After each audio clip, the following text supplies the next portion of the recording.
While we continue with our focus on Youth Month, we take a look at this story now. Tonight we're looking at young people who are particularly pioneers in the technology field. 2 South Africans are working on a COVID-19 test kit. It's expected to reduce the waiting time for results.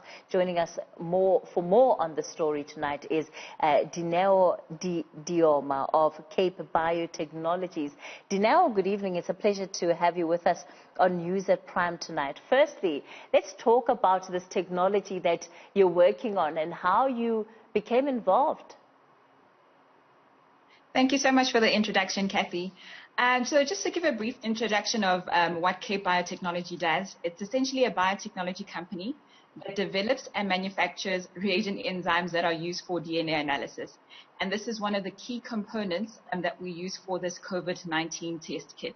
As you know, the way that the government is currently diagnosing COVID-19 is through a PCR-based kit test, of which it uses the enzymes that we are currently manufacturing. And this is really quite an exciting opportunity that we are at the moment, because currently South Africa is a net importer of these reagent enzymes. So it's really exciting that a young South African company is really able to fill in the gap, particularly with the shortage of these COVID-19 test kits. This test is supposed to help in terms of speeding up the process of knowing the result of a test. Talk to us about how efficient it's expected to be and what the waiting times, how reduced those are going to be. So with regards to the actual enzymes that we use in the COVID-19 test kit, they are actually quite unique because we've sourced them from the Cape Flora Kingdom. And from what we found in our research studies is that because of the unique nature of these enzymes, they're able to amplify the pathogens of the COVID-19 pathogen at a much faster rate. And as a result, we can actually reduce the time for testing.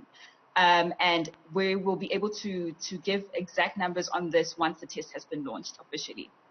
So at this point, you can't tell us the extent to which maybe we'll have to wait an hour, 2 hours for the test results to be made available? It's definitely under 2 hours.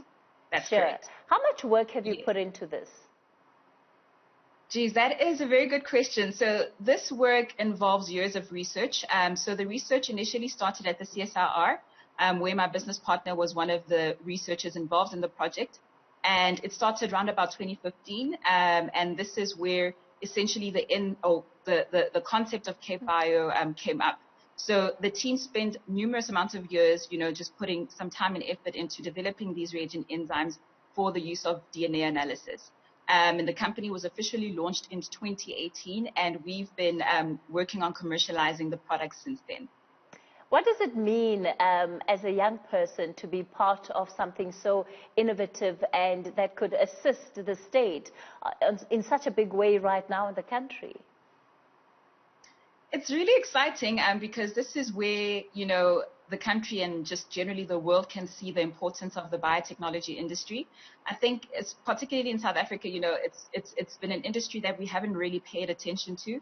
And with COVID-19, it's really demonstrated the importance of a biotechnology industry within South Africa, which is really exciting for us because, there are a lot of graduates who study biotechnology and who are not able to, get the right amount of jobs because the industry just doesn't have enough jobs for them. So with COVID-19, this has really put a spotlight on the biotechnology industry. And it's quite exciting as a young person to be involved in really something that's so cutting edge and to also just be able to serve the country. I think we've seen over the past couple of weeks how, a shortage of these COVID-19 test kits has really been something that's quite crucial. And we really just consider it to be such a privilege to be able to serve our country in the provision of these test kits. I imagine that such a project doesn't come cheap. Research requires a lot of funding. Having to test this until a point where you can launch it also doesn't come cheap. So how do you go about in securing funders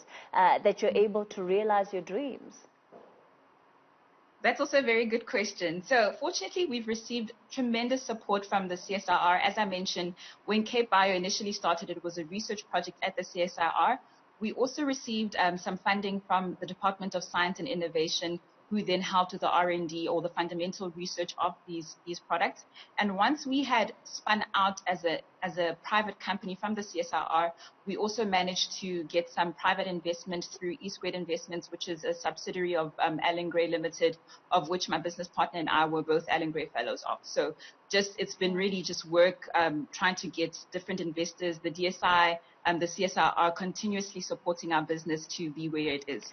The demand for the product that you're getting ready to launch is going to be incredible. Let's talk about how you're planning on meeting supply. I know that you don't want to give away too much ahead of your launch, but just the work that is going into it behind the scenes. We have a phenomenal team at CapeBio Technologies, research scientists who are working so hard day in and day out to make sure that we will be able to meet the production capacity.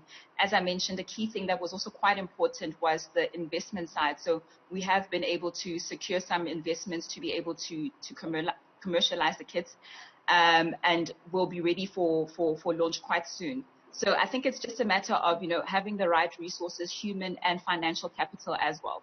Are we likely to get to a point where, with this particular product, that it will be available in your supermarkets as some tests are, like your pregnancy test? You can get that at most supermarkets. Is a COVID-19 test likely to reach that stage? So not with the polymerase chain-based type of COVID-19 test kits, which is currently being used as a gold standard to diagnose COVID-19. You actually need a trained clinician to be able to operate the machine. So it wouldn't be for at-home use. You would still need to be able to submit your samples to a pathology lab for them to then conduct the test for you. All right. Tell me more about when exactly you're going to be bringing this product to the rest of the country.